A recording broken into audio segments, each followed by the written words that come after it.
Hi everyone, how are you doing? Welcome to Performing Arts with Arun Bharadwaj. I feel very lucky that I get to play characters that are so complex I can't help but love them because they feel real to me. But that's most of the roles that I've gotten to play, and you love them because of their flaws, not in spite of them. Not anymore. We're going to take charge of this thing.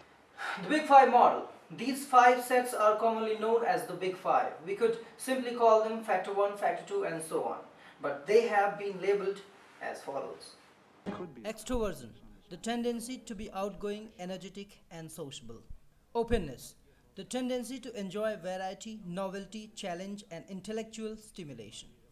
Neuroticism, the tendency to experience unpleasant emotions. Agreeableness, the tendency to be friendly, compassionate, and cooperating. Conscientiousness, the tendency to show self discipline and self control. Each of these five factors is actually sort of mega pair of opposites.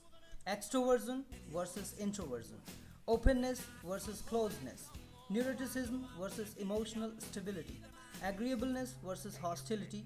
Conscientiousness versus spontaneity. For example, we find that there is one whole set of words which describe either aspects of extroversion, outgoing, energetic, or its opposite, introversion, quiet, withdrawn.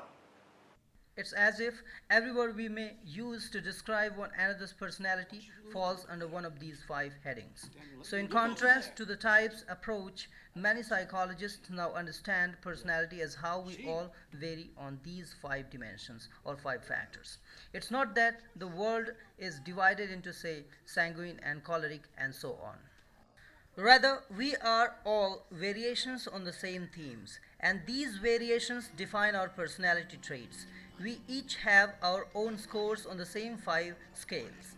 An introvert, for example, is simply someone who scores low on extroversion scale. The H factor. The five factors are not etched in stone. Many studies suggest that we can and should include a sixth factor called honesty, humility, or the H factor. This is essentially a dimension of character maturity ranging from high selfishness to high integrity.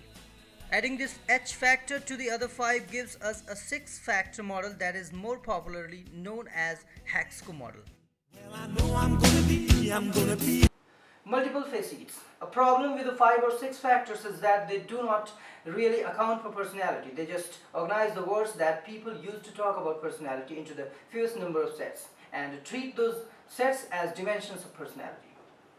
In addition, the number of clusters or factors we find depends entirely on how strict or how loose we are with our statistics.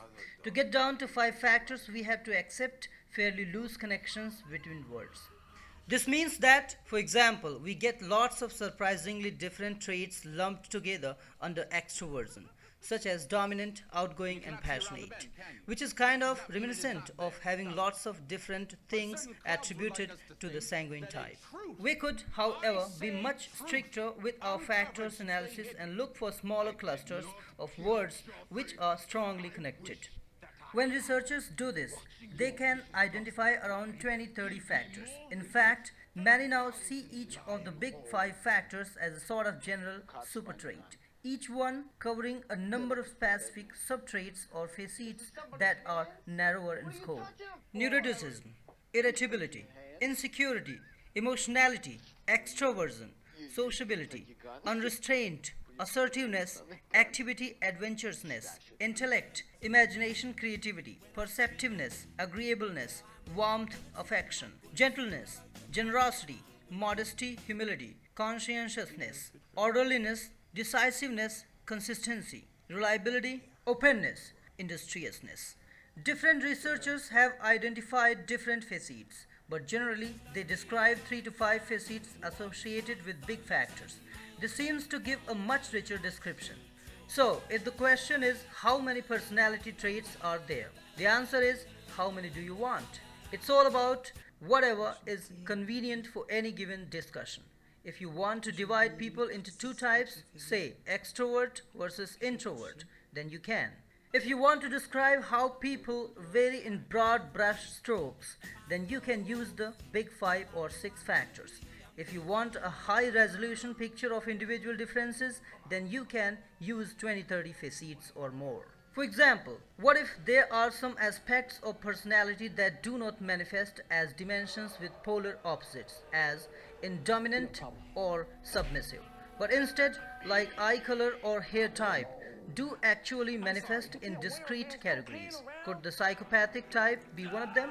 Personality disorder. Funnily enough, despite widespread confirmation of Big Five or Six, there is still no agreed psychological understanding of personality.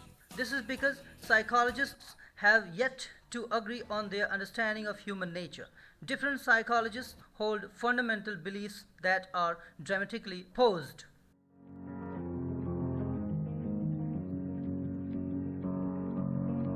For more videos and acting tips, subscribe and like. And make sure to write your comments below. I hope you like this video. Thank you very much. See you soon in the next episode. Oh, did you subscribe to the channel clicking on the red button below? Did you? Alright guys, have a nice time and sign off.